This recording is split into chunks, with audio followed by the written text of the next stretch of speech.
for her work improving the care of our hospital's sickest patients. The 2022 Canada Gairdner Wightman Award goes to Dr. Deborah Cook.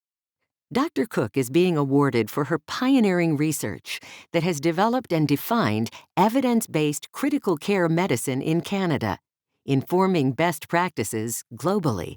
Her work has helped to alleviate the enormous human and economic costs of critical illness for patients, families, healthcare systems, and society. Cook designed and conducted several landmark national and international studies on how best to prevent common and often lethal complications of critical illness.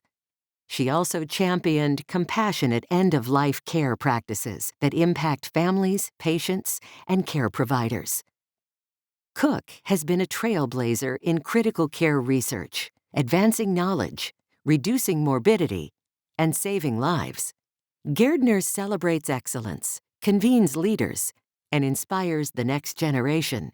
Learn more about Gairdner laureates and programs at gairdner.org.